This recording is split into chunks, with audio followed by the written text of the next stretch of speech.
participants to do the program as well.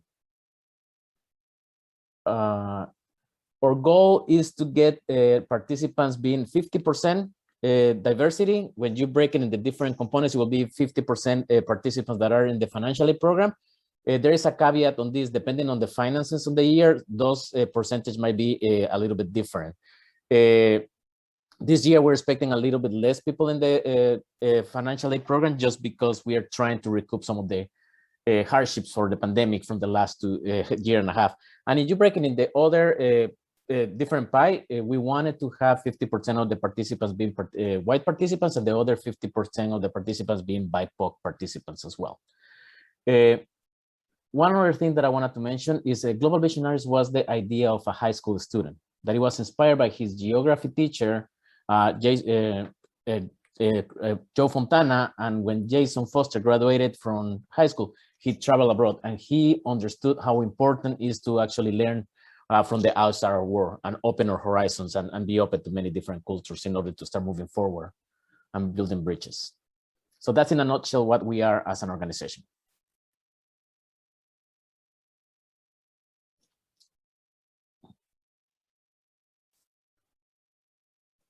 Our mission is to empower young people to become global leaders in creating a just and sustainable future. And actually, if we can go to the next slide, I'm gonna ask if Mason can help me with this slide.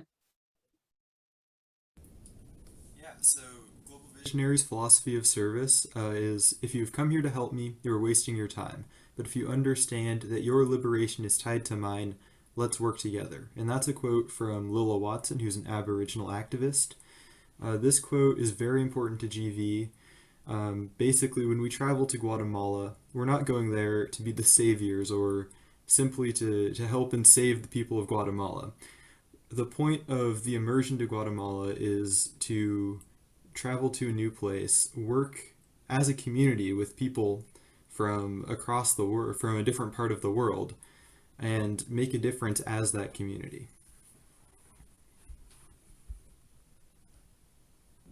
Thank you, Mason. And Adelaide, can you talk about the youth-led, how you guys lead the program, the junior leaders and the pro-justice? Yeah, so like you were talking about earlier, we are a youth-led organization, which means that people like myself and Ella and Mason, who are in the advanced leadership program, we help to support and lead and guide the new students in our program. So instead of it just being run and illustrated by adults, we have youth helping to take charge in our mission. Yeah. Gracias. And I think I'm gonna pass it to Jennifer now. Okay, so GV is made up of several different staff members that help run a bunch of different factions of our organizations. We have our Guatemala staff and our Seattle staff. So our Guatemala staff is up at the top. Some of us you have met already, such as Billy. And then you have Mario, Sarah, myself, Cassidy, and Jasmine down at the bottom, which are Seattle staff. Jasmine is our program assistant. She isn't here tonight. And at the top, we have all the way to the right, Aurelio, who's the in-country director of our country coordinator of our programs down there. So you'll meet him if you decide to travel. He's been running the program down in Guatemala for a really, really long time and knows everyone in the community down there, such as our homestays and all the people that we work on the projects with. Next page. Oh, I also, before you play, I wanted to also add, besides our staff, we also have a lot of community members that are involved in our program. So on our trips, we have trip leaders that go along with staff and students. So that includes educators, healthcare workers, youth developers, alumni. So all of those individuals are what make up all of Global Visionaries. So it's really important not to just think of us as staff, but to think of our board members and community members, because for us, it's all about building those bridges and involving people to make our program better. Thanks, Jennifer. So this is a quick video. For those of you who have been in classroom presentations, it's not exactly the same. It is a part of it is in that video, so you may have seen parts of this already, but it's just an overview of our programming. We have another video we may show, depending on how things go, how many questions everybody has, but this one is a really good one to kind of give you an overview of what our program is. So, great.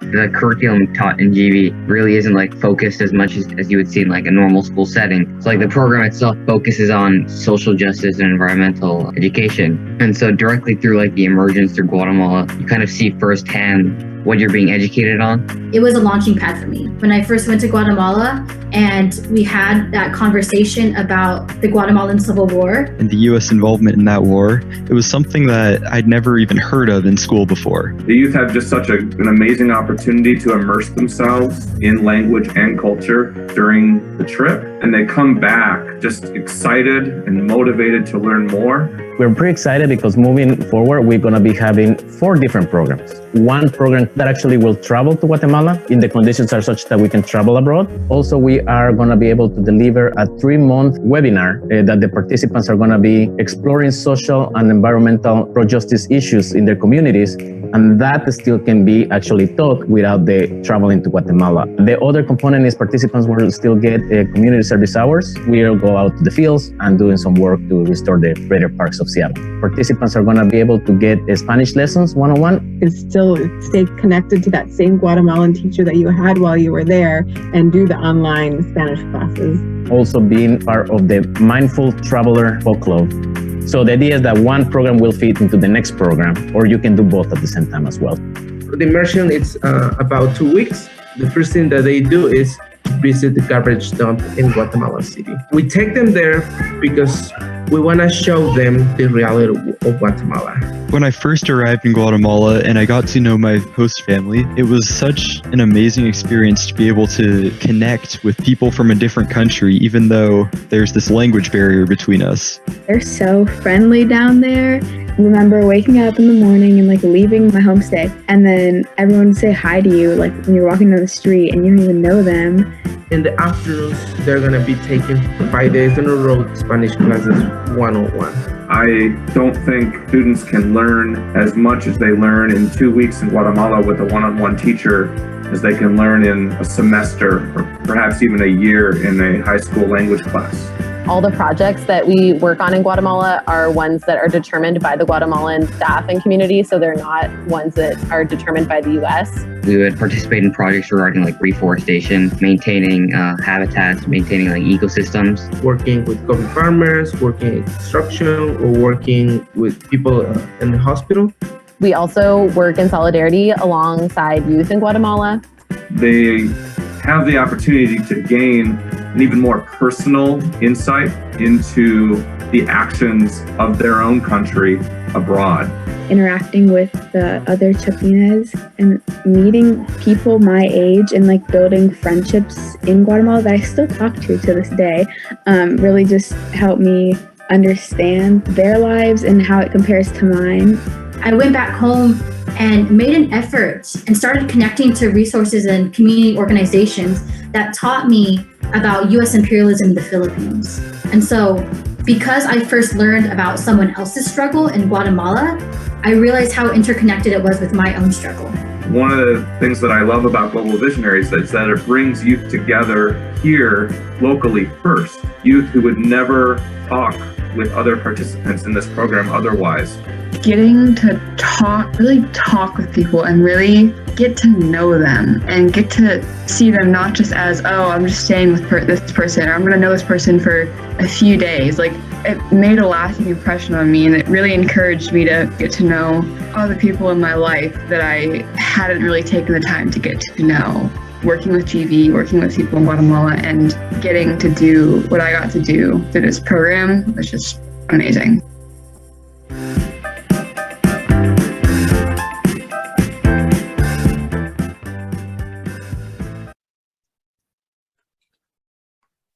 All right, I hope you enjoyed that video. I think it provides a great intro to our programming and is able to show you a little bit more than us telling you. But with that said, I'm going to now tell you what our programs are all about.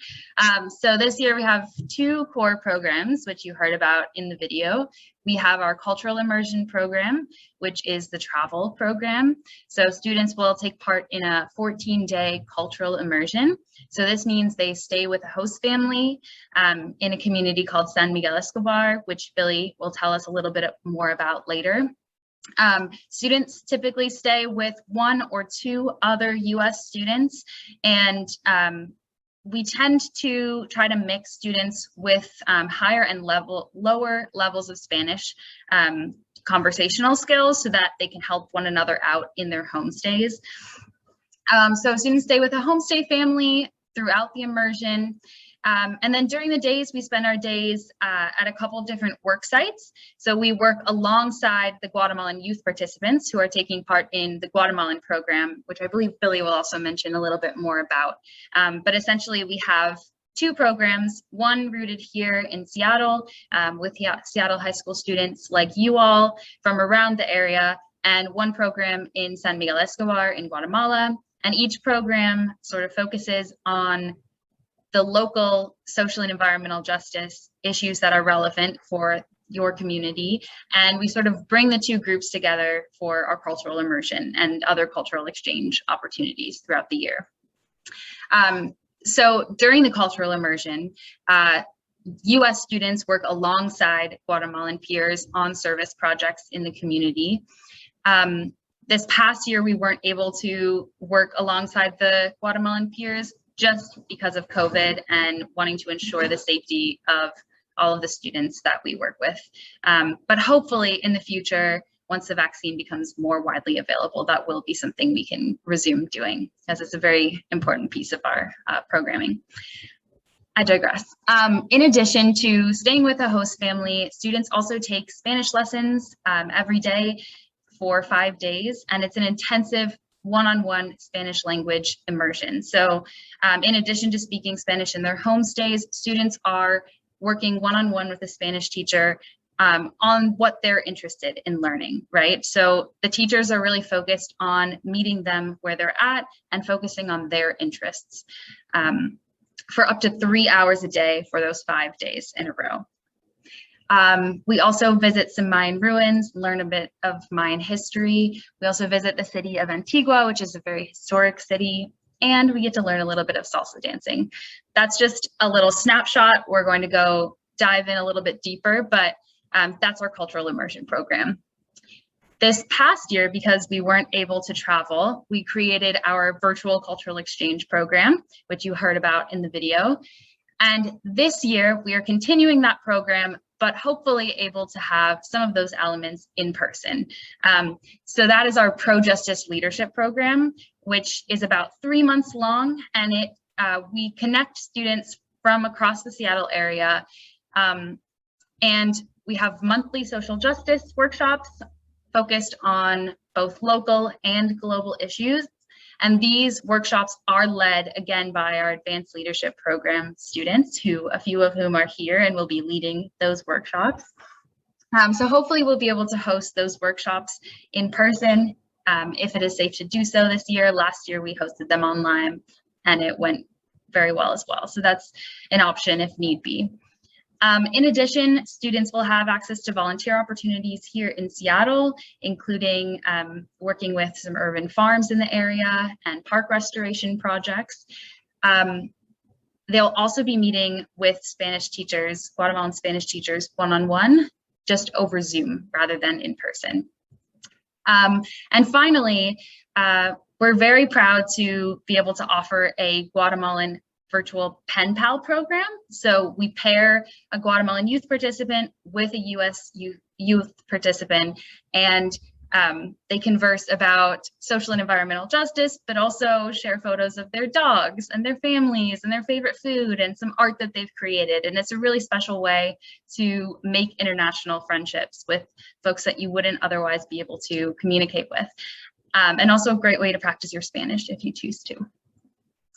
And then this piece here at the bottom is just the option to bundle both of these programs. If you're interested in both programs, they do sort of support one another. You'll certainly come away with stronger Spanish language if you also participate in the Pro-Justice Leadership Program. So that is an option that we offer at a slightly reduced rate, which I believe Jennifer will share a little bit more about later.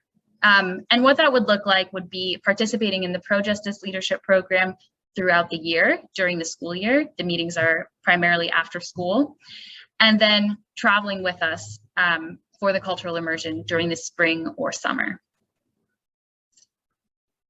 All right. So now we're going to shift and talk a little bit more about the Pro-Justice Leadership Program. That's me last summer in our book discussion group. So as I said, the program is about 12 weeks long, so about 3 months in length. It will run from December 2nd to March 9th. And I am wondering if I can pull in Mason to chat a little bit about those virtual Spanish lessons and your experience taking some one-on-one lessons online. Yeah, so over the summer before my junior year of high school, I had the opportunity to take, I believe, 8 Spanish lessons online with a teacher from Guatemala.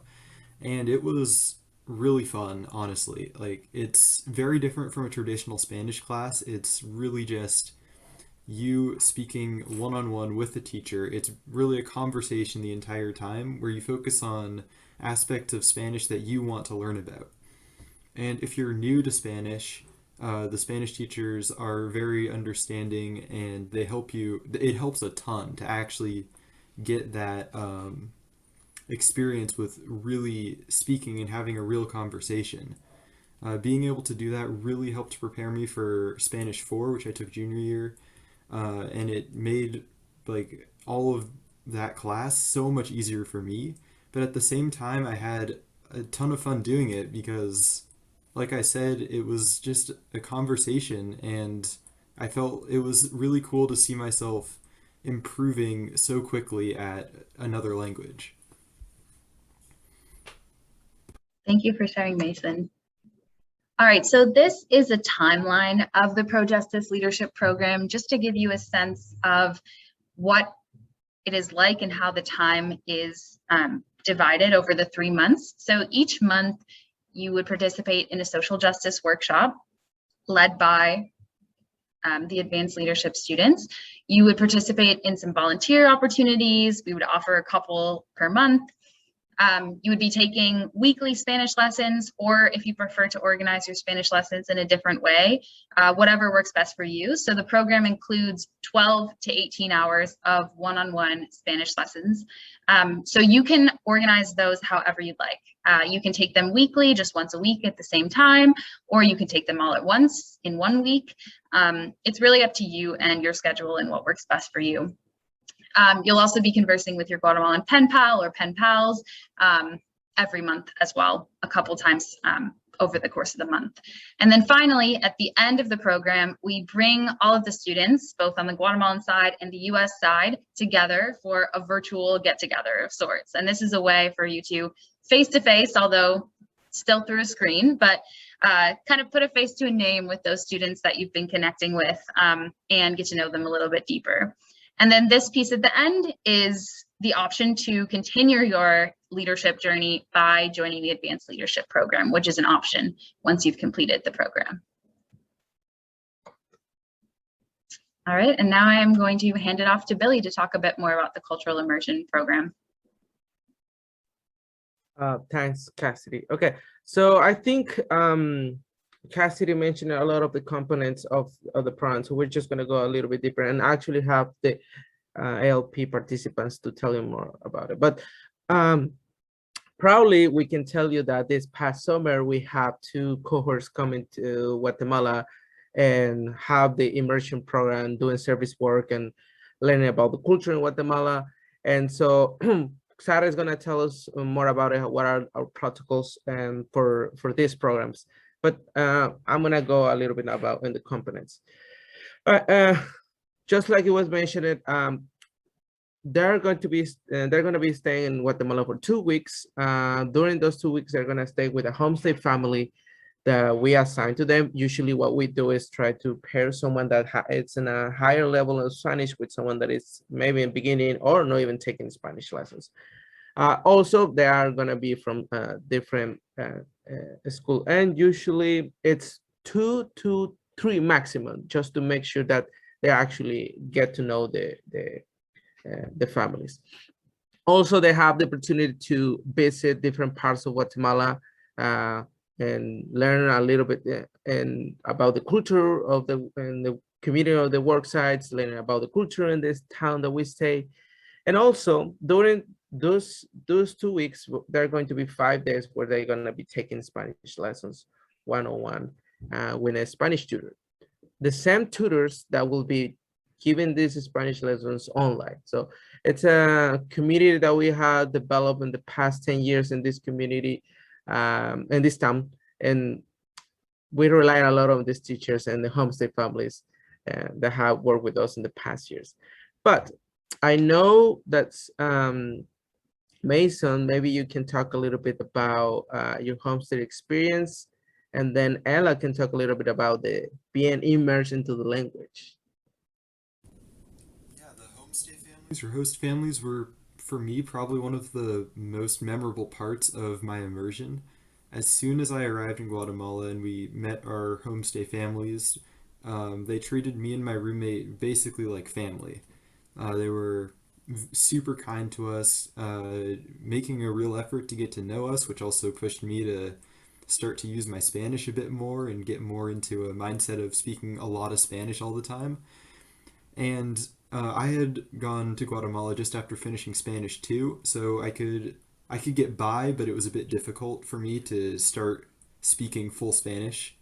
So the first night I got there, my homestay mom asked us if we brought any cards, and I had, so I said yes and brought out my deck of cards, and we continued to play I think Go Fish and Uno, games like that for the next, I don't know, 4 or 5 hours. It was really awesome. A great way to get to know them, even with like a big language barrier between us. And the food they cooked us every day was super awesome. I loved every single meal I had. I really miss my homestay family because, as I said, they really treated me and my roommate like family.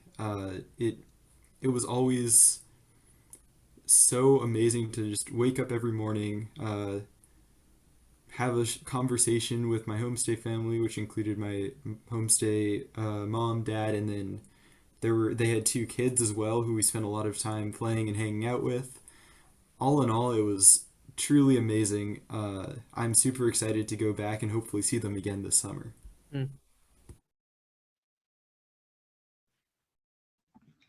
Yeah, so something about the Spanish that really stuck out to me was the Spanish lessons. So we had 3 hours for 5 days. We did Spanish lessons with our Spanish teacher.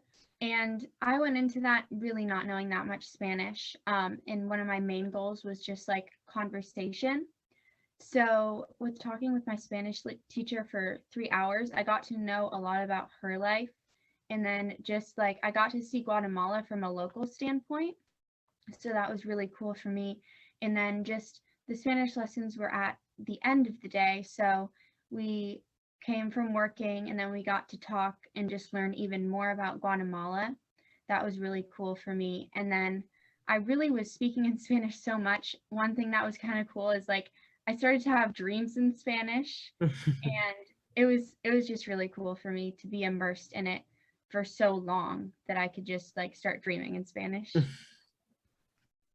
All right, thank you, Mason and Ella. Can we go to the next slide, please? All right, okay, and then we have these 4 options to apply for the service work here, in Guatemala. I would love to be in Guatemala, but I'm sad.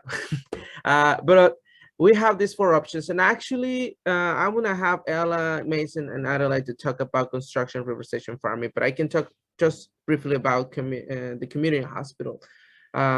I don't think if it's the right word, but I think it's more like a house care when people that have been abandoned or they have special needs and they live in this house. And they have a lack of staff, and so we go there and just support the staff, talking with the kids, painting with them, playing with them, etc. We didn't have this work site available this past summer due to COVID. We believe that they have, well, in an equal world like we believe in, the access to vaccines are very different in different parts of the world. In Guatemala, it's a little bit unlimited. And so they haven't been vaccinated, but we're expecting that next year by the spring program, they are all going to be vaccinated, that they will reopen to have volunteers working with them. So we're hoping that. If not, we'll have these other options above. And so I don't know who wants to go for, maybe Adeline, and then Ella, and then Mason can just talk a little bit about what this work tips entails.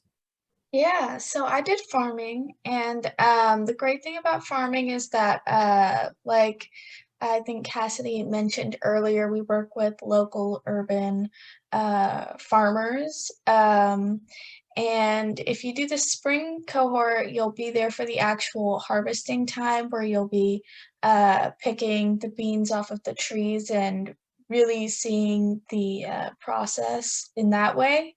But because my cohort went in August, there weren't any beans to harvest. So we focused on treating the plants and learning about how farmers take care of their plants year round, because it really is a year round process.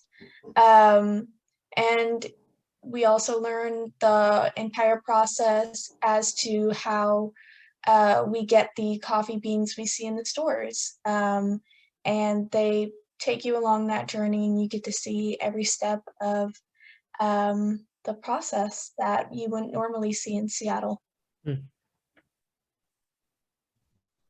Yeah, so I did reforestation.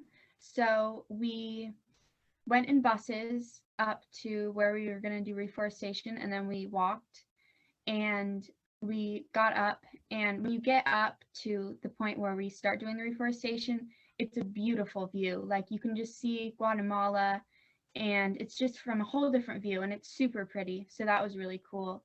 And then for the planting the trees, we had holes, and there were trees that we got out of the plastic, and then we loosened up their roots and planted them.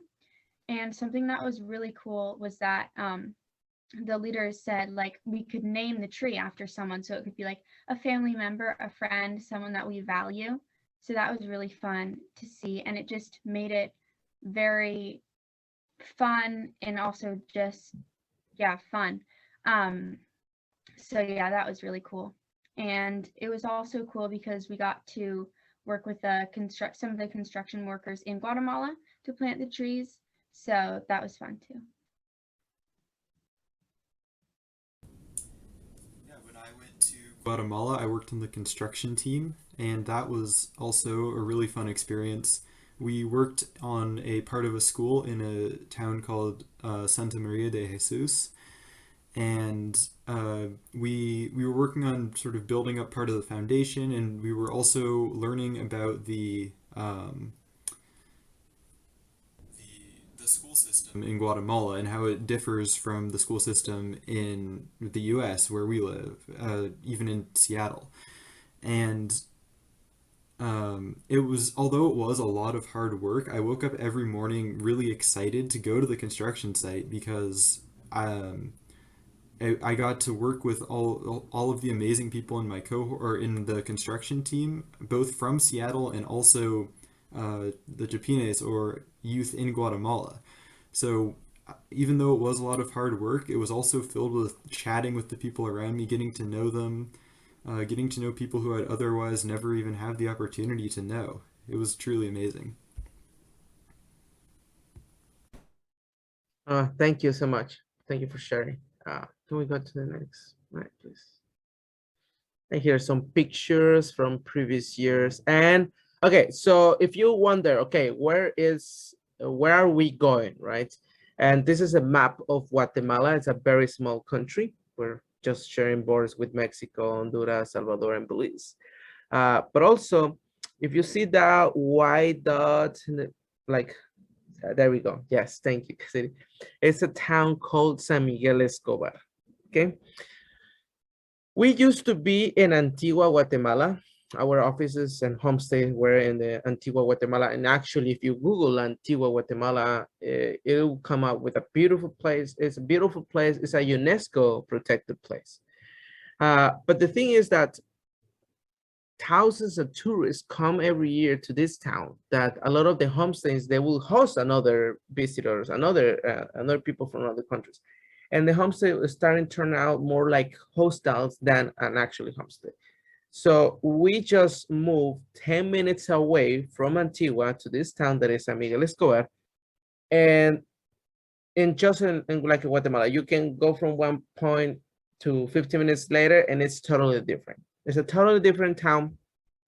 Homestays are more authentic to the customs of the Guatemalans, and it's a less touristic place, right? And so very quiet, and it's a small community. And I think Jennifer mentioned it, that Aurelio, the in-country director, knows all the community because he lives in the same community. And so it's very nice to have that opportunity to be in a very cohesive community. Can we go next? I think there are some pictures, right? Yeah, there are here some pictures of Guatemala.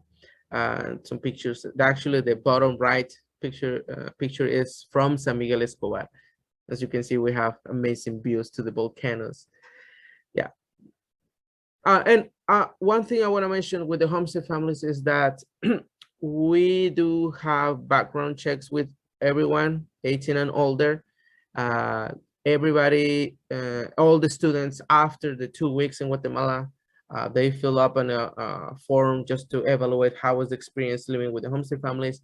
And if something is not working or we see a pattern with a Homestead family, we just go there and talk and things, if see we can work it out. We haven't had problems in the past 11 years in San Miguel Escobar. And also, every homestay, even though that they know the rules by heart by now, we go and do workshops every time a cohort will arrive to Guatemala. 1 week before, we have workshops just to go over diets, allergies, and rules, expectations, etc. Right? So we don't, even though that we trust and rely on them, we never leave that aside, right? Siguiente. Some pictures from previous years. All right. There are going to be 3 opportunities here that you can choose from. One is in the spring, one is the spring program, and the travel in time to Guatemala, it will be from April 11th to the 24th, 2 weeks. You will miss 1 week of school, but all the schools that we visit, I mean, we have built a relationship in previous years, and actually the administration teachers are very cool about it, that they know that they're not on vacations, that they're doing service work. But maybe you don't want to do in spring because you don't have time. There we have another two options in the summer, which is an early summer from June 28th to July 2nd, and then the late summer from July 25th to August 2nd.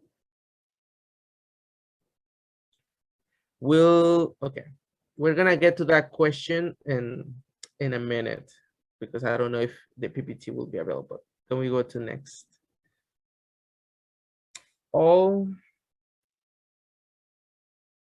Okay, there we go. What the timeout will look like is, we understand that it's students are very sometimes they have a lot of commitments and may sound like this kind of programs won't fit in your schedule. Sorry, we try to do as less time commitment as minimum, but make it very effective. So if you see the timeline, if your applications are by the end of October, if you get accepted, you have to attend one orientation and a meeting here in Seattle. Then your fundraising program starts. We're gonna talk more about what that means. And then 1 month before, a couple of weeks before, you'll have 1 day workshop in Seattle. Then 1 week before, you have a pre-departure meeting just to go over the schedule, emergency contact information. And then you go to Guatemala for 2 weeks. Then you come back and then you do a re-entry reunion, right? Usually this is in a weekend just not to affect the time of your school, because this will be in school year. And then you come back after re-entry reunion. There is the option to apply for the advanced leadership program, like Ella and Mason did. And the summer timeline, it's similar. We just push back the events on the summer, right? So all these activities will be over the summer, and depending on the immersion that you choose early, either the early or the late summer, it will change for you the day workshop, the 1-day workshop and the pre-departure meeting. Yeah. So as you can see, it doesn't take a lot of your time. Like there's no like extracurricular nights that you have to commit.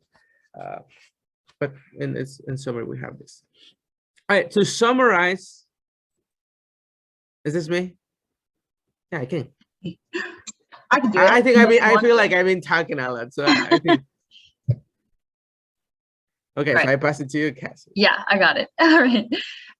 So as Billy said, to summarize, these are sort of like the stats, right? So what you will come away with, or the benefits of each of our programs. So in short, it's 2 weeks of cultural immersion, which adds up to more than 150 hours of Spanish language immersion.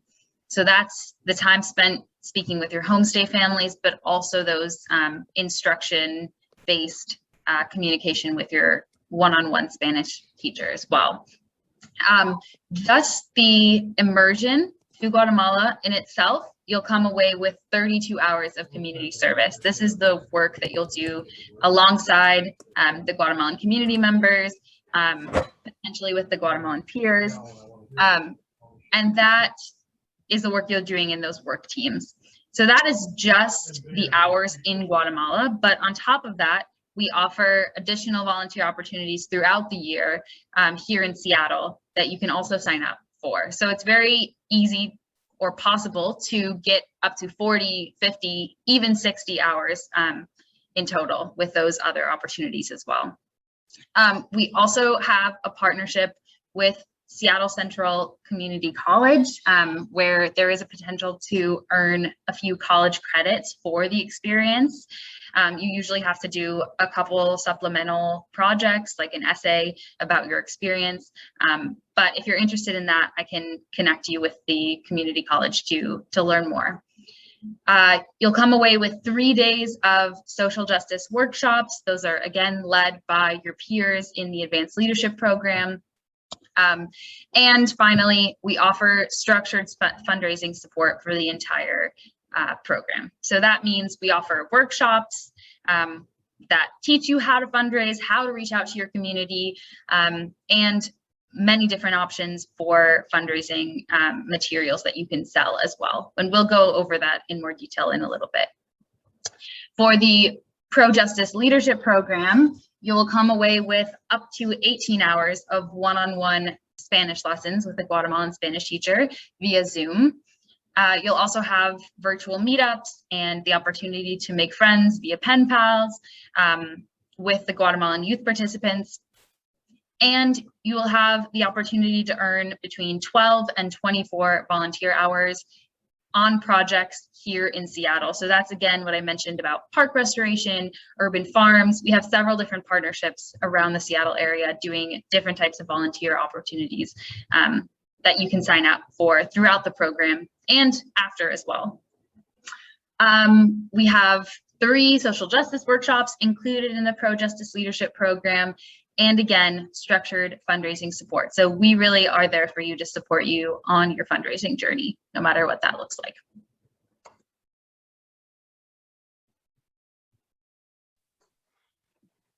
Great.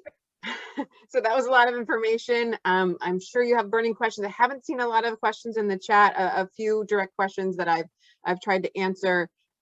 We have another very short video. It talks a little bit more about the youth leadership component of the program. And then right after that, we're going to have a break, but Mason is going to take us through a little icebreaker over our break after this very short video. So enjoy.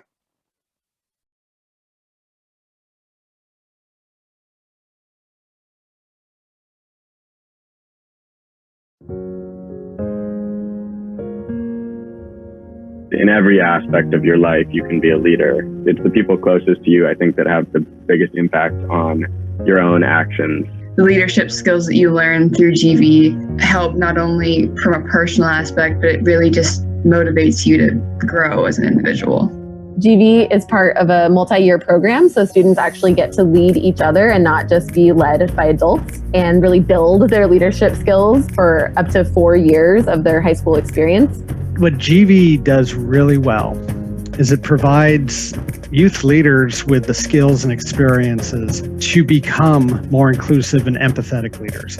Those skills that we admire in others, those are the types of experiences that they get every time they're involved in GV. Having been involved in the program as a high school student for almost my entire high school career, it's amazing to now have the opportunity to really put into practice the ideas, the thoughts, the perspectives that I developed while a student. My experience in the first year program really helped me to be able to speak publicly and in front of groups. It felt a lot easier for me to contribute to discussions because it was pretty much just a discussion between me and people that were my age. All the curriculum is delivered by former participants of the first year program. They are part of the advanced leadership program. The advanced leadership program was an opportunity for me to be able to find my own words and my own way to articulate and have these conversations around social justice concepts and around like the current political and social climate of the world. The Pro Justice Group gets the opportunity to teach the first year participants about social justice. And so when I was a first year, they came in and were taught by our peers, which I think is really helpful because it doesn't feel like someone's talking down to you because they've kind of gone through the same thing. For the first hour of a pro-justice meeting, we might have a conversation around classism or capitalism, US imperialism, the chart of oppression, conversations about solidarity, about allyship. Picking apart those concepts and fully unpacking them in a space that felt safe and inviting for people, and with staff and students that felt like they really wanted to be there and they were there to support you through that learning process is something that's really powerful and I think is pretty unique to Global Visionaries. Coming back from Guatemala and continuing through ALP and continuing GV, through the leadership skills and other skills that I gained, I have been more willing to stand up for myself, stand up for things that I believe in, and I've been motivated to be more involved in my community. Even if you're not particularly interested in social justice, or you're not interested in the travel component of the program, even if that's not your primary objective and wanting to join, I'd say join so that you can better understand the world that you live in, and you can better understand yourself as a member of that world.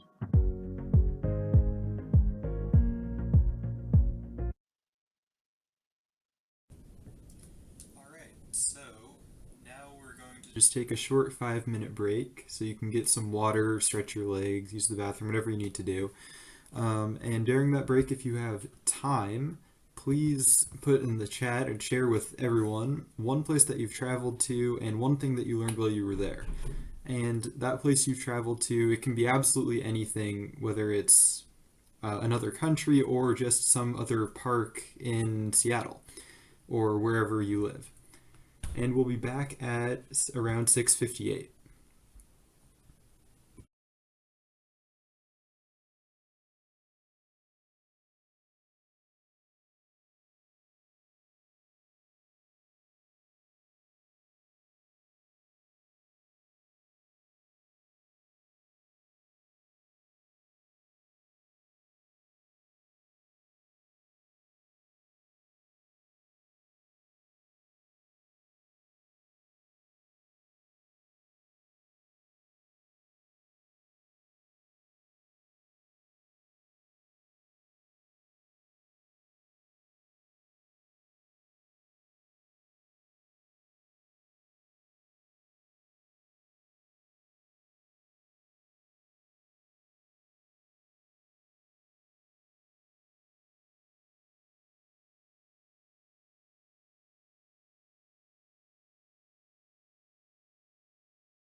I love seeing all these comments about how learning, how people can be different and the same, and about food. And I think that there's some deep comments there about going into another culture and understanding someone else and gaining more perspective. So thank you for that.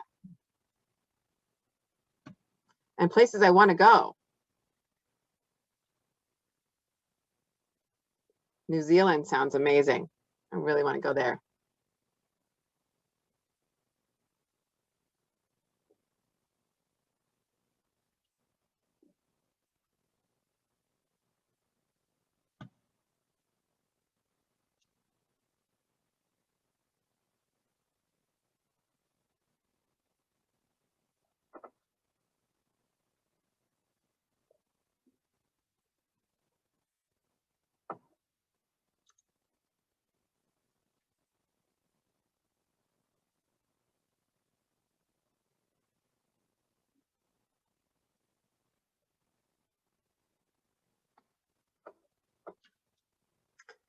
So I think Mason said we were coming back at 6:58, and I have 6:58 on my watch.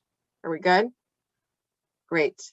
Please join us when you get back. We're gonna not do the presentation. We'll just look at each other's faces for a little bit, because this conversation is about health and safety, which I've seen some questions about that. And so here's our moment. And please keep the questions coming. I'm gonna go through a little bit about our general safety guidelines, and then I'm gonna go through some of our COVID protocols, which obviously came into play last year. And then I have been trying to write down all the questions that have come up, and then I'll try to hit those after that, if that works. And then please continue to ask questions. So first, I just want to talk about safety in general. So safety is absolutely our #1 priority. We've talked a lot about how fun and educational it is and what an amazing experience, but in the end, really safety is a high priority for us, because we are taking minors into another country and traveling. And so we want to make sure that is our #1 priority. And we do several things to ensure that safety. One is something that we've already talked about, and is that we are in a small, very close, safe community where our in-country director knows everyone there. And so we're working with trusted partners, trusted host families. They do background checks.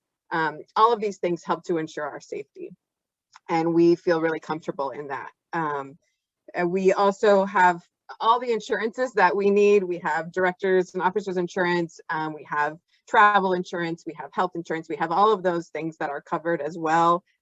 We encourage students to have their own insurance as well, but we are covered in that. We also register with the state, and we have security guards that follow us during our immersion. It's not a mandatory thing, but we do that to ensure the safety of everyone and to make sure that everybody feels safe, and we don't have to worry necessarily about that safety. We're focused on the educational components and the experience, while our security guards, who hike right up the mountain with us to do reforestation, are worrying about that. We also have some rules that we put in place. And I'm going to see if our 3 ALP students remember any of the 5 major rules that would actually get someone sent home, which has happened all of, I think, 3 or 4 times in the 20-year history of the organization. So Ella, Adelaide, or Mason, do you guys remember any of those 5 rules? Go for it, Adelaide. I only know one, and that's just that if any drugs or alcohol are with you while in the program, then that's a big no-no. Absolutely. That's pretty given. Ella? Yeah, so no leaving the homestay without an adult. Right. That's an important one. From the program, not like your homestay parents. You have to do it. Yeah. Right. So to add on to what Ella said, it's not just leaving by yourself, it's leaving you can't leave without a GV adult. So even we pick you up and we drop you off at your host family's home, and maybe they had planned an outing, or they don't because they know the rules as well, but you wouldn't be allowed to go with them because you're not with a GV staff person or trip leader, if that makes sense. Thanks, Ella. Mason, do you have any more? Yeah, blatant disrespect to anyone will get you sent back home. Absolutely. So we're a community, and we want to make sure that everybody is feeling respected and included, and that's really goes against our core values. And so we want to make sure that that's not happening. So I think we hit 3 of them, right? No drugs and alcohol, and no leaving without a GV staff person, and no blatant disrespect. There's also no kind of clicking, I guess is the word that I would use. Or being exclusive, so no exclusive relationships, whether that's a romantic or not relationship. We really, like Mason was talking about, we're a community, and so we want to make sure that everybody is part of that community. And so we work really hard to, I think Cassidy mentioned this earlier, we don't put best friends in the same host family, right? Or even on the same work team. We try to make sure that you're mingling with everybody. And then the last one is, if you know that one of your colleagues, your friends, your cohort mates has broken one of these rules and you don't say anything, then you're liable for that too. And that's really so that we can build, again, that community, and we're looking out for each other, and we're helping each other, and we're making sure that the experience for everybody is a good one. So did I miss any of those? I think those are the 5 big ones. Yeah. So those also help us stay safe. Billy, did you have one? Oh, yeah, I just wanted to make a clarification when you mentioned about the security guard. It's more like a police escort. You know, the National Police in Guatemala, since Guatemala is a very tourist place, they have a tourist division. And so we just ask them for escort police. And so it's not like we hire a private company. It's the same national police, and and we contact the tourist division. Yeah, just a clarification for that. Thank you for that. I don't know what picture people might have had in their mind, but that I think helps a lot. So we stay safe in these ways. And one thing that I think a lot of people who maybe haven't traveled to Guatemala, or maybe who have, might think, oh, I've heard that Guatemala is violent, or Guatemala is unsafe. There are, things that happen that you might hear about. And we encourage you to do all your research and go onto the Google Guatemala, Google Guatemala City, go to the State Department and check it out for yourself.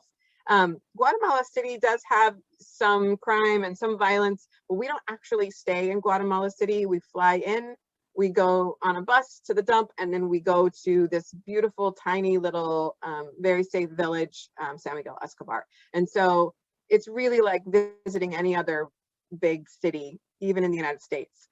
But we encourage you to look that up. We again have the tourist guards. Is that what you called them, Billy? Police escorts. I think that's what you said. Okay, and they're with us the whole time as well. But we do talk a lot about the Guatemalan Civil War, which has some lasting effects within the community and within Guatemala, and some of that is lasting violence. We talk about that, but we as an organization have not encountered that because we don't really stay in parts where that would happen.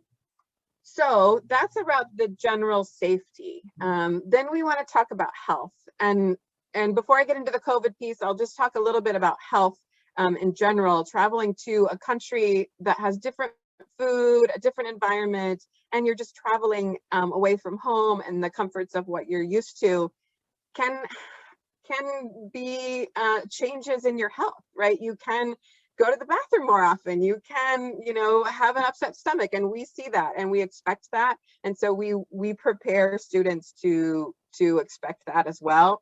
We constantly are asking how your trip to the bathroom was or what's going on, and we help with all of that, because it's to be expected when you travel to a place that's different and you're eating different foods and you're just doing different things. And so we monitor that pretty closely, and we get really familiar with how things are going. Mason and the ladies can also say, you know, you got asked a lot about how things went at your homestay in the bathroom, and it was okay, right? Not too uncomfortable. I got some nods. Okay. So we do monitor that and make sure. And usually the biggest health risk we find is dehydration. And so we really push the water. We have filtered water that we give to the students in every host family. And so they're not actually drinking the Guatemalan water, not because it's unsafe, but because it's different. Right, it's not what our bodies are used to, and so we have filtered water that we're using, and the students actually carry the big jugs of water right along with us. So we work really hard to work against the dehydration issue. Okay, so now we want to talk about COVID. COVID has changed some of our protocols, and this past year we worked with some local healthcare professionals to figure out what those protocols might be.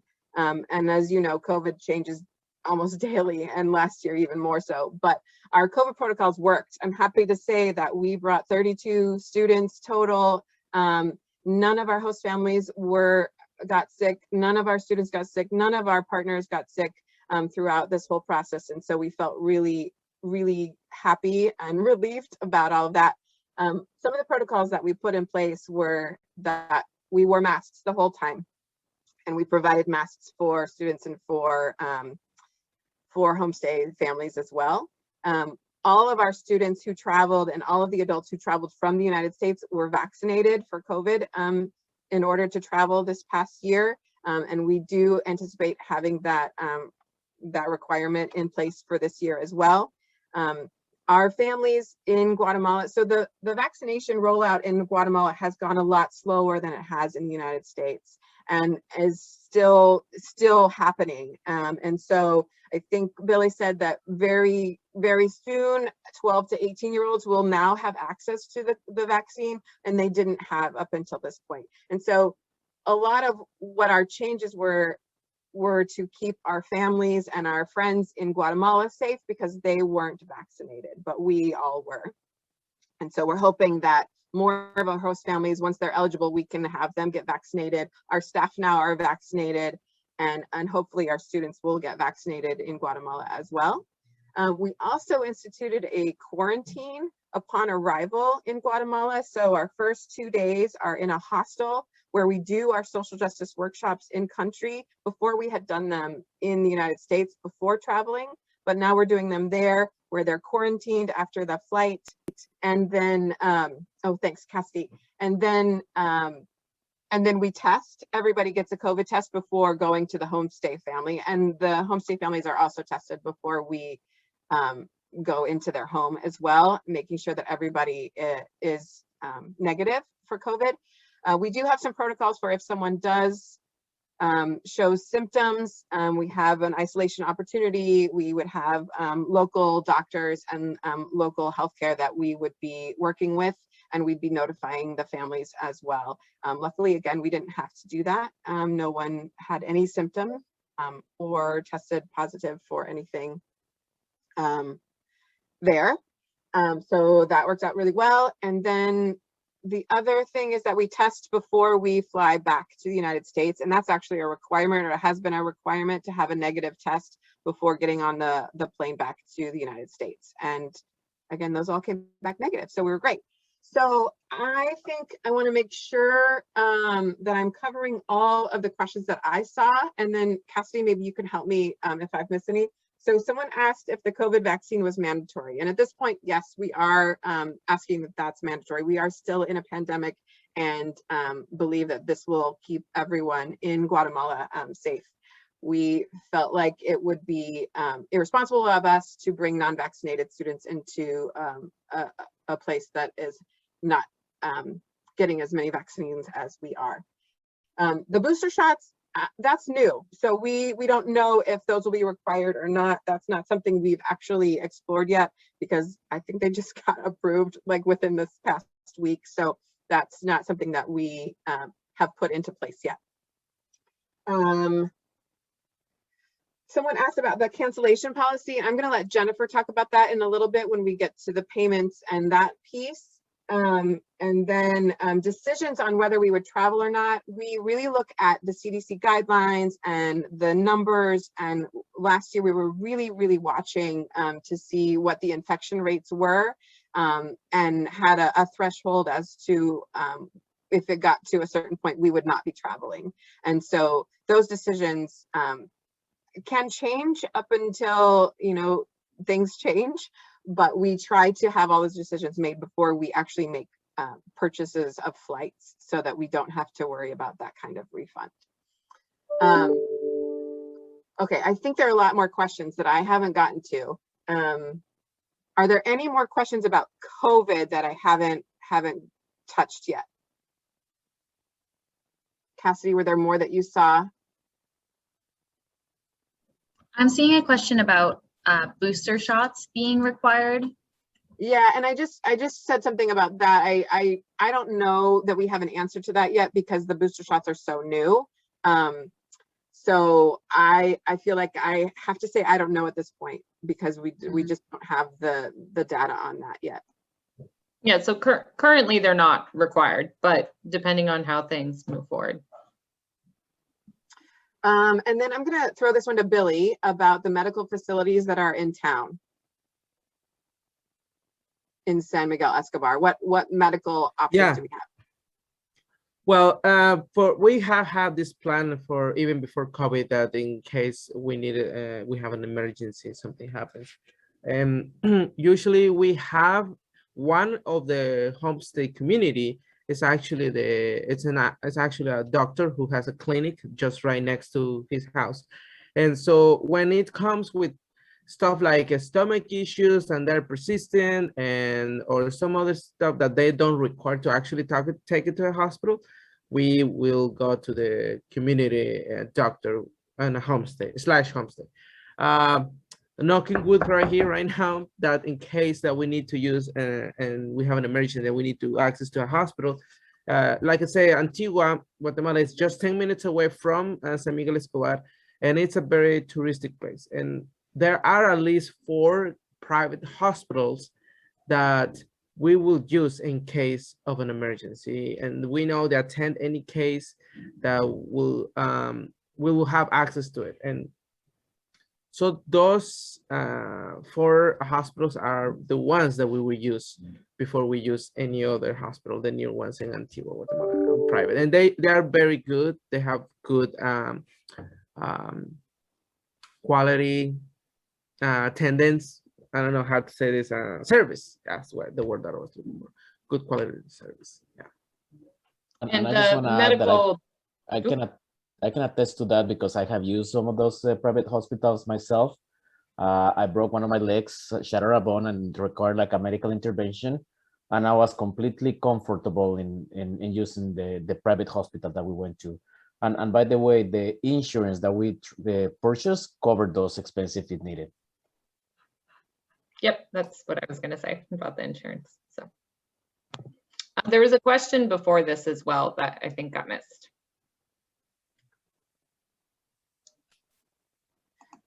I see one about going out with host families. So yes, that is correct. Students do not go out with their host families unless they're with a GV adult. So if, let's say, Cassidy or Billy or myself was along with them, then that would be okay, or one of the other trip leaders. Most of our trip leaders are teachers within the school system in this area, and so they've been through extensive background checks and also have worked with students, and so they would be able to go with them. As an example, in this past group, we had a couple of students who wanted to go running in the morning, and that wasn't normally something that we would do, but one of the other GV staff, actually one of our Guatemalan staff, he wanted to go running with them, and so that was okay. They did go out running, but that wasn't a planned opportunity. So it can come up, and if we can have a GV staff person go with them, then that would be okay, but we don't really let them go out on their own, again, because we're liable for that and we want to make sure that they stay safe. Yeah, in the end, it's about liability, is what your insurance can cover or not. But everything can be arranged. We have students that would like to go to the Holy Mass as an experience on Sunday, and some of our staff in Guatemala can take them as well. And regardless the market, we actually we have a tour in Antigua, Guatemala on one of the Sundays that we go and see how the town work and have the opportunity to actually visit the market. Just a caveat in there, we don't buy things in the market because we actually are trying to support a local cooperative of Mayan women because we know that money is going to do amazing things in their community. So we have them bringing all the handcraft and all the things that they will get in the market. We get it different, not separate area, but we go through the market and see all the interreactions and the colors, the smells, etc.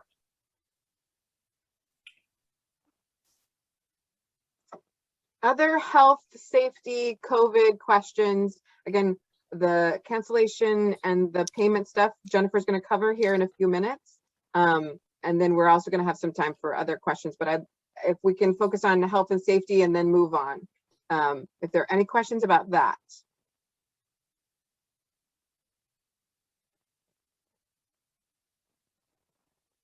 Awesome. I also just want to reiterate that you're welcome to unmute yourselves if that's easier for you. You can certainly ask that way as well. Absolutely. And if I didn't give you enough time to ask a question, please jump in, use the chat or unmute yourself for sure. Okay, so I think there were two questions I think that I wanted to just address before we go into the payments and cancellation stuff. One was about the intensive program or the local program versus, and so if you do that plus if you bundle and do the traveling, or if you just travel and you don't do the local program, what's the difference and why, I mean, is it that big of a impact, I guess? And I don't know if, Mario or Billy want to talk to that, because we've had that in the past. We've had students talk about whether they did the full year program or if they just did the intensive program and what that was like.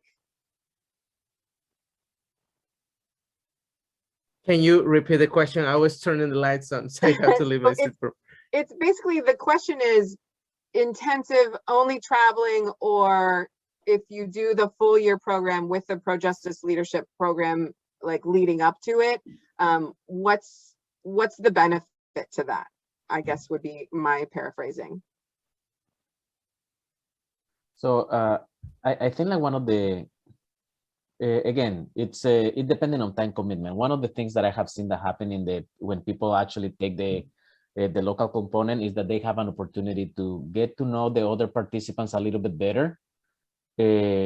But I can tell you right now that I was very surprised with the previous immersion that we have this summer, because the participants after the quarantine time were coming with closer connections as I was expected in the full year program that we had before, if that makes sense.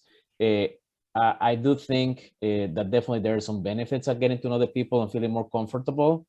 But in terms of like the experience, I think that the Guatemalan portion of it is still pretty impactful. And I don't know if I'm addressing the question correctly, Sarah. Sorry, I was busy doing some data entry. I think the question also asked what the percentage of students who do the full program. I would say that we had very few students last year only do the local program without traveling. So a lot of the students who did that Pro Justice Leadership Program, or at the point virtual program, also traveled as well. And I traveled in July, and I had students who had done the virtual program leading up to it. And honestly, what I would say, the difference that I saw was that they had a deeper understanding of the social justice issues we were talking about, and actually helped their peers dig deeper into that social justice conversation than those who were hearing about these social justice topics and the chart of oppression for the first time.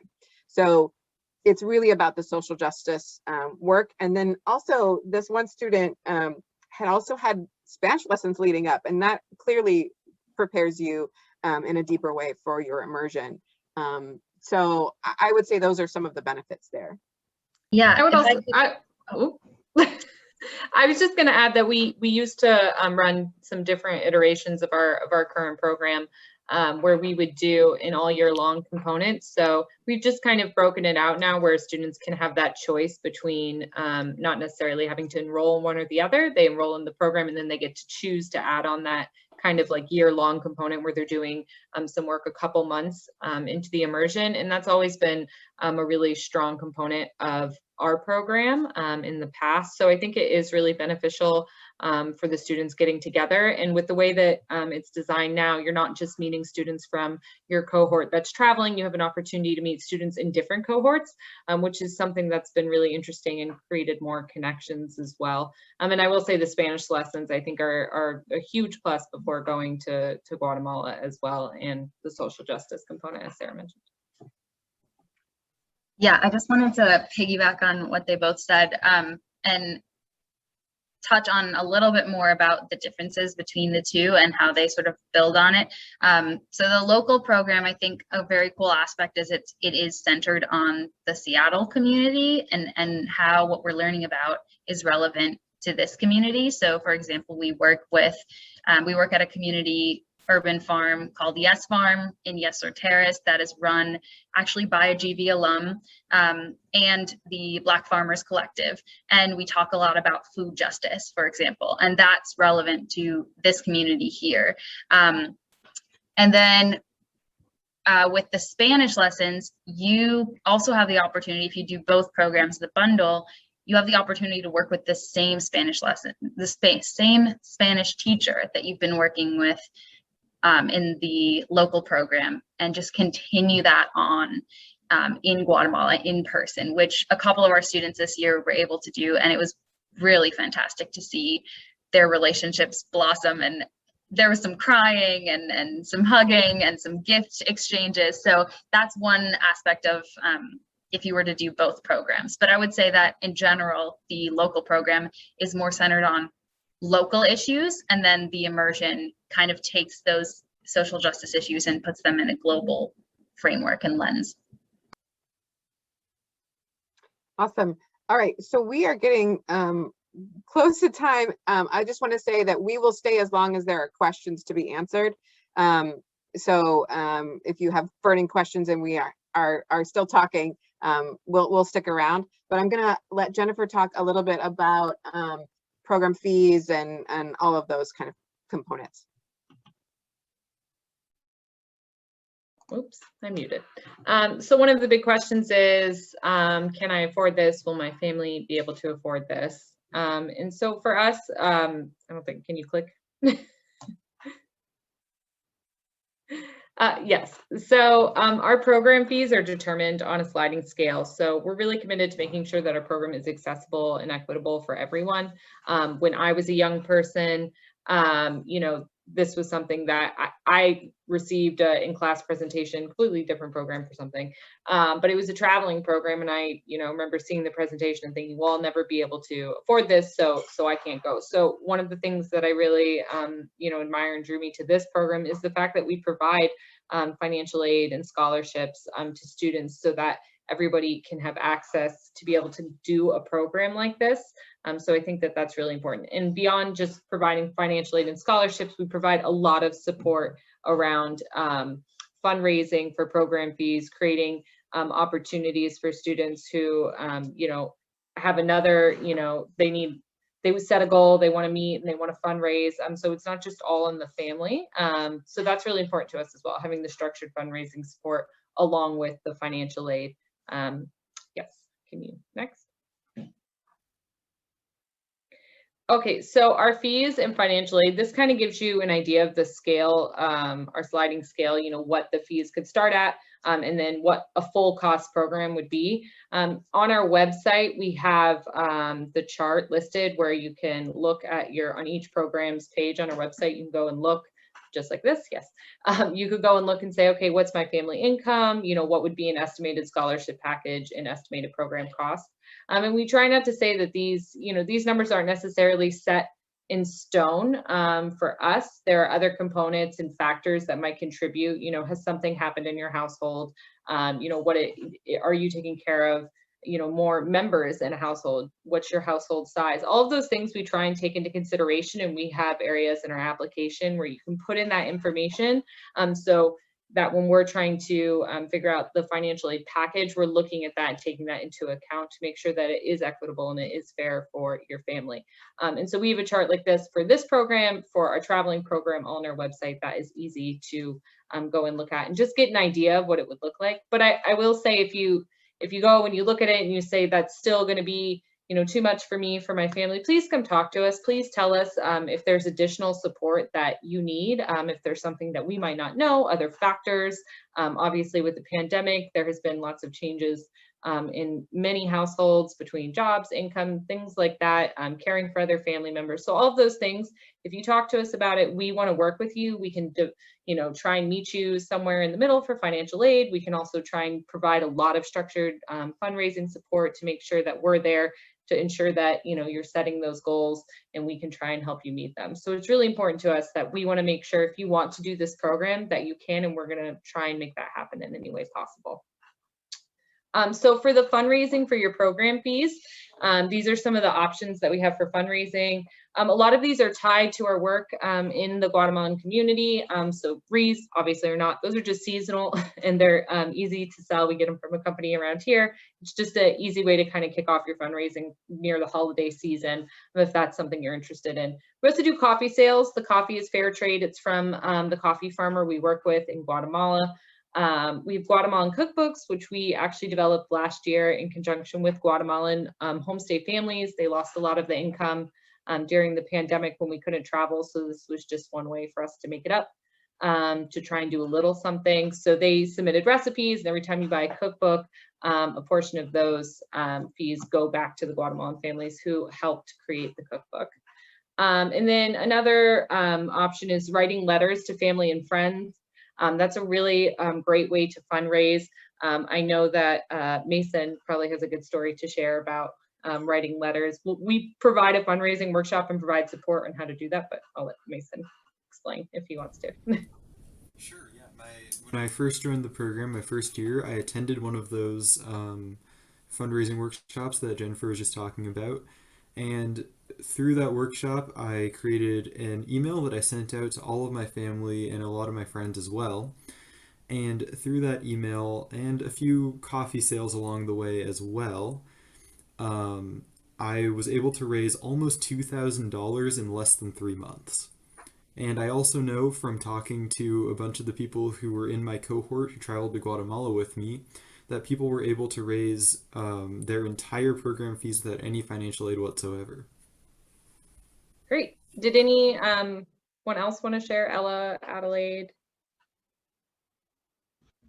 Yeah, I think it was a really fun way just to like connect. So for instance, if you have family members that you don't talk to that much, it's just a cool way to tell them what you're up to and talk about this program and kind of get them involved. And then the people that bought coffee and wreaths from me, after my trip, I wrote them letters and I kind of talked about like what I did. And so it's a really fun way to get people to know what you're up to and stuff. So yeah. Great, thank you. Okay, next slide. Okay, so how to sign up. Is this one me? Or are we going back to you, Cassie? I can do it. All right, so we are currently on step 1. The next step would be to submit an online application form. And then from there, you would pay a deposit, and that deposit goes towards your program fees if you're accepted and is refundable if you're not. And that depends if you're requesting, the amount depends if you're requesting financial aid or not.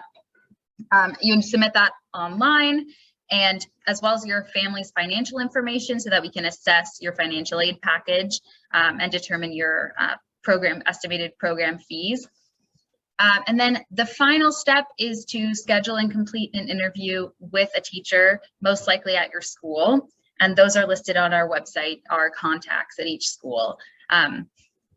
So that is the application process. If after leaving tonight, you're feeling very eager to apply, this is the steps you will take. Our application deadlines are on the screen. So we have an early bird application deadline on October 11th. And that, if you apply by the early bird application, you will get $100 off of your program fees. And then our final application deadline is October 25th. And you have to complete all of the pieces of the application by that point. All right. Now we are back to questions. Sarah, you want to pop in? There was a question that we didn't get to. I think someone had asked about the cancellation policy, and I'm hoping Jennifer can talk just briefly about how that looks. Sure. So our cancellation and refund policy, so I guess we'll kind of break it out in the timeline of it. So say you were to apply, get accepted, and before we start the program, you were like, I can't do this. So everything would be refunded at that point, I think, except for maybe the application deposit if you've already agreed to being accepted in the program and then, kind of change your mind before anything starts. So I think just the application fee would be non-refundable. But up until then, until we do acceptance, all application fees are refundable if you decide not to do the program and decide not to join after acceptance. And then we kind of work in kind of like a percentage tier of how much of the program has been completed, how much programming we have delivered. I'd have to be looking at the exact refund policy because it works different if you're traveling in the spring or in the summer, when those kind of percentages hit. But usually it's, how many months you've been in the program, then it'll just be a percentage of the fees. We also have some exceptions for that. There are some situations where a student might need to, withdraw for, personal, medical reasons, things like that. And those we work with the family in very specific ways to try and figure out something that's equitable for the reasons that they have to withdraw. We also allow deferrals. We've been doing that, especially with the pandemic, for students who say, hey, I'm going to travel, and then something comes up and they're feeling like they can't, or if there's a safety issue, things like that. We've had a lot of students deferring into the next year, so that's always an option as well. And then for cancellation and full refund, we just basically, have you sign a form and say, here's the amount that you're getting, here's what we've determined, and we work with you on that. So we have a full policy as well. I don't know if they're still listed on our website from the last year, but if they're not, I'll make sure to get them on the Cultural Immersion and Pro-Justice page by tomorrow. So if anybody really wanted to look through the policy and kind of see how it's structured in those tiers, they could do so in more detail. Did that cover it all? I'm trying to think if I missed something. Oh, and for airfare. So airfare is actually separate, and we have that broken out in our policy for airfare fees. Those are refunded in full if we don't travel. It's really based on, like say we didn't put a deposit down, everything was refundable, we will give you the full refund for the airfare. So that's not something we consider as technically a part of the program fees that we would keep.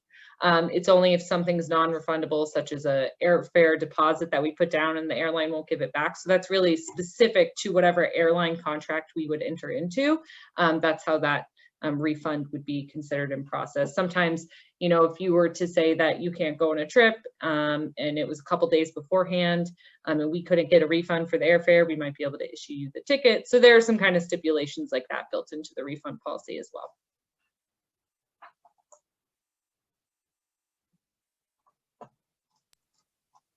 Great. Other questions? There's some coming in the chat, and I think Cassie and I are trying to field those as they come in. I know we're over time.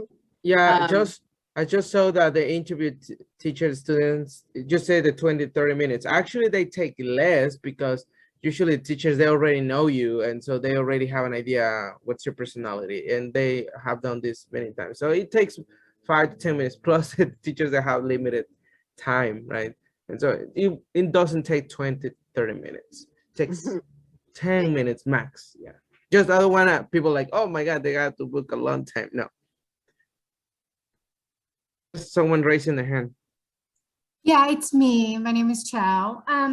So I'm kind of curious about how many students get accepted per session. Do you have a minimum and a maximum based on the cost that you just kind of presented? So does it cost more if you have less students who end up going, you know, for a week or 2 weeks, whatever you guys have? So if you can elaborate on that, that'd be great. Sure. So for minimum for a trip, we usually set it that under 10 is almost, it's too much for us to handle, to have under 10 students, too costly, as you would say, for our staff time. So usually that's about the minimum for a trip, I think about 10 students. And we'll kind of weigh those options, say we didn't get sufficient enrollment in a program. But some other options we've done is found, we tried to offer a lot of programs last year, and one of them, one of the dates just didn't have a lot of students. So they were able to transfer to different traveling dates that, if that worked for them, or defer into the next year. And as far as the maximum of students, I think the most that we've had on a trip is around 45. With COVID, we did try and shrink those numbers. Last year, we capped it at 20 students per cohort. This year, we're expecting to have around 30-ish. So that's kind of where we're looking for each cohort. But as far as a maximum, we can't really do more than 45 for each traveling cohort, because then it just becomes too much for the staff. And the group dynamic kind of is a little bit tougher with such a large group like that. We find that the conversations aren't as deep when you have so many people. It's hard to share a lot. People might feel a little nervous expressing themselves in such a large group. So somewhere between 30 and 40 is really the number that we kind of stick with. Great, thank you. And if I can add also, there is a limitation in how many homestays we have as well. So we have a maximum amount of homestay that I kind of like limit the number of a person that we might have in any given cohort as well. So to be, oh, sorry. And just to add, you know, like in not counting last year, we usually get around 100, I would say like 160, 180 application for like 120 spaces in between the different cohorts that we have. So when you're like thinking about the acceptance reaction, maybe it's like 1.5 acceptance. We might say no to some people, but they are not say, we are not telling no right away. We actually put it in the, what's the word that I'm looking here, Cassidy? My Spanish is getting in the waiting middle. list. Waiting list. Thank you. I was gonna say like the second list, but no, in the waiting list. And when people accept their position or not, then we start going to the people that's in the waiting list, because there's still chances that someone is things happen in the last minute, and some people don't end up taking the spot into the program as well. And I would say also in the past few years, especially with what's going on, we expect the application acceptance rate probably to be fairly on par. I think in the previous year, we had maybe about 10 people on the wait list who we ended up being able to accept a few in, and then a few others, we put them at the top priority for acceptance for next year if a spot doesn't open up. So they would be automatically accepted into the program next year, and they would have first choice of wherever they wanted to go if they weren't able to do it this year. And usually in that case, we try and look at what grade the student might be in, you know, so if somebody is a freshman and they're okay to be able to do it the next year, you know, we'll try and talk with them and see if that might be an option. So to piggyback on that, the homestay, so on average, do you have at least 2 students per homestay, or is it, what's the minimum and maximum? Minimum is 2 and maximum is 3. Okay.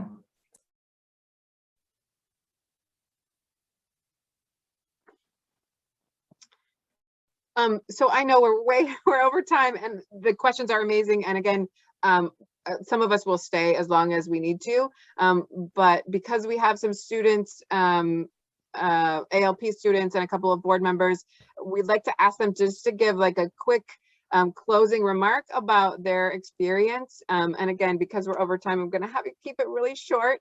I'm going to ask Morgan, if you're on, because you didn't get to introduce yourself before, if you could just start us off and then pass to Crystal and then the students.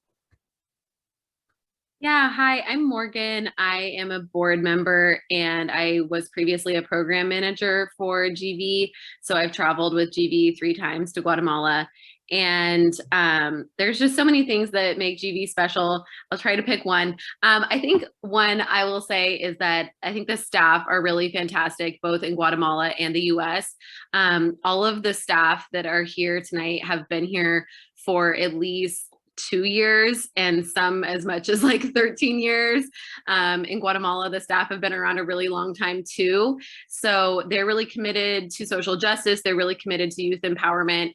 They work really, really hard. They really care about safety. They really care about your kids. And so they're really in great hands if they participate in this program.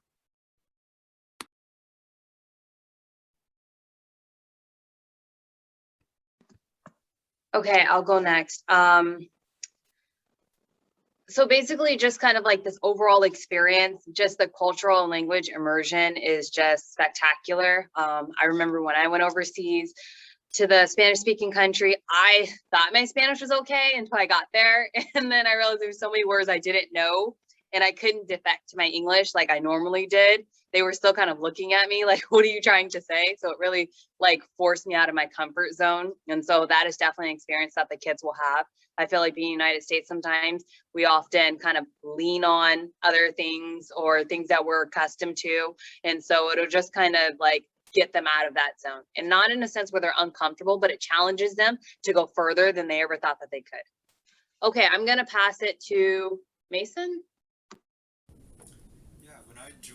Global Visionaries my freshman year, I was much more shy, much more introverted than I am now. I would not have even been able to present to an online group like this one.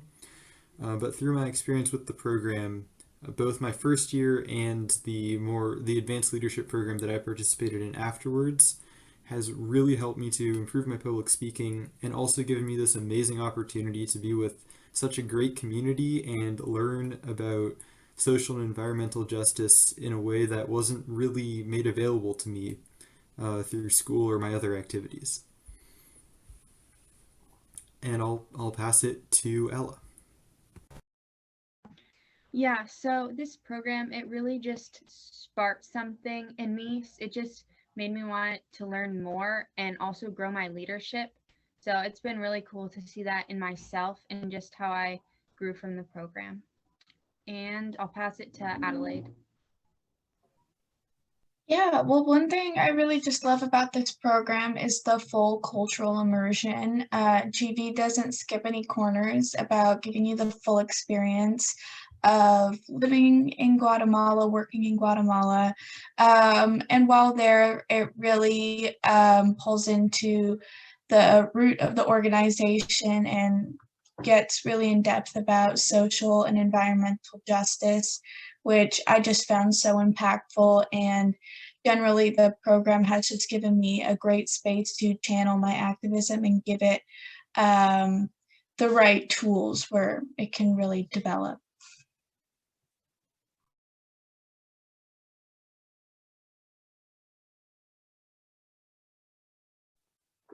Awesome, thank you. I think for those of you who are still on, if you have questions, please let us know.